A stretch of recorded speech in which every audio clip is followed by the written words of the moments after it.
The Gulf Injustice Podcast, the official podcast of Detained in Dubai with Radha Stirling.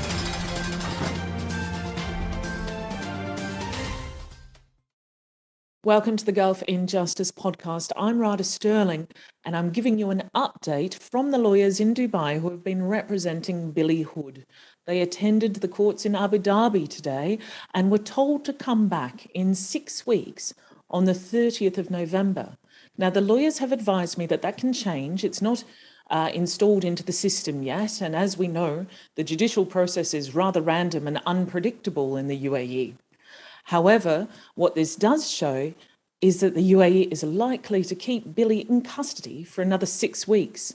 And given the fact that he has spent 9 horrendous months locked up in notorious jails where people have been subject to great and grave human rights violations and even torture, and now we're adding another 6 weeks to his ordeal.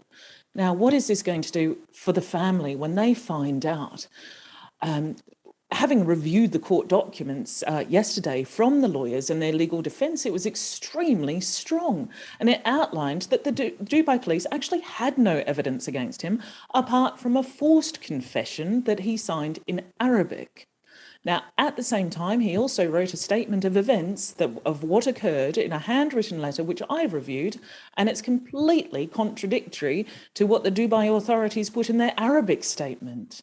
They accused him of trafficking, possessing, and selling CBD oil. But the forensics returned that he didn't even have any fingerprints. He'd never touched these bottles. They were left in the car by a friend who was visiting. And unfortunately, Billy has been charged with his crimes. Now, the Dubai police were informed of this at the time. Billy told them exactly what happened. And yet they've manufactured this case against him. And this is a real problem in the UAE. We see it all the time. We've seen it again and again and again. We saw it in the case of Andy Neal, who spent more than a year in detention before finally being exonerated. And we're seeing it repeat this cycle.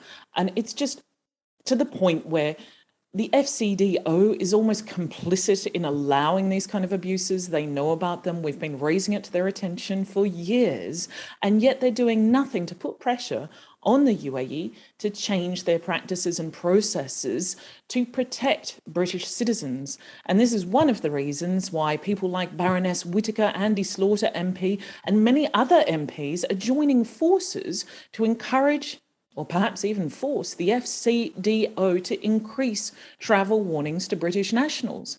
It's not sufficient to say the UAE is strict on drugs, follow the law and you'll be okay, because people who follow the law are not protected from injustices like this.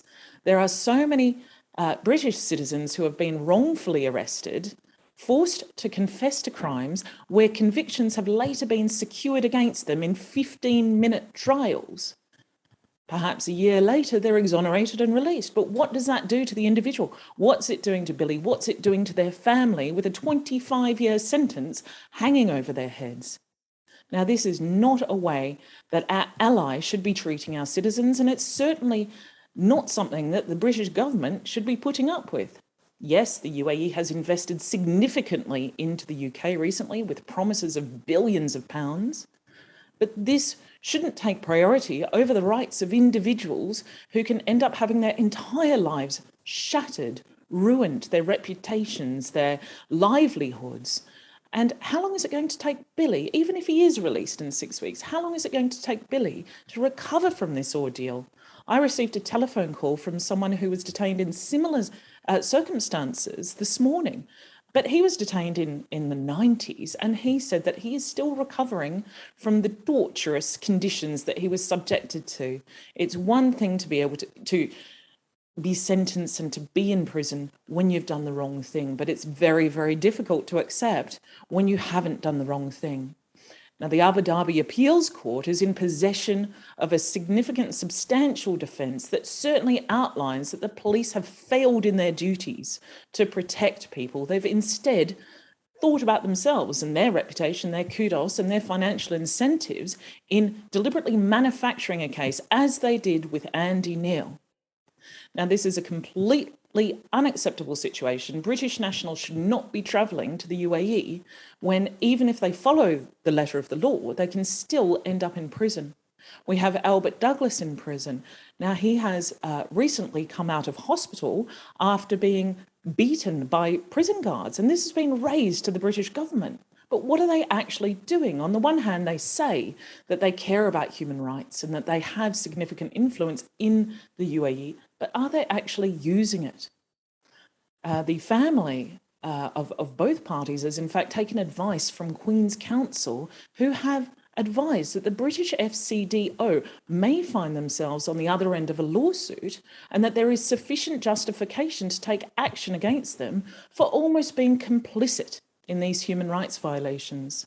Now, we'll hear more back from the lawyers today and certainly keep everyone updated as to whether this hearing is going to take place in November, whether that's going to be for a final judgment, or whether it's just going to be the start of yet another lengthy legal process that sees Billy punished for a crime he hasn't committed. Thanks for listening to the Gulf Injustice podcast. I'm Radha Stirling. Thank you for listening to the Gulf Injustice podcast.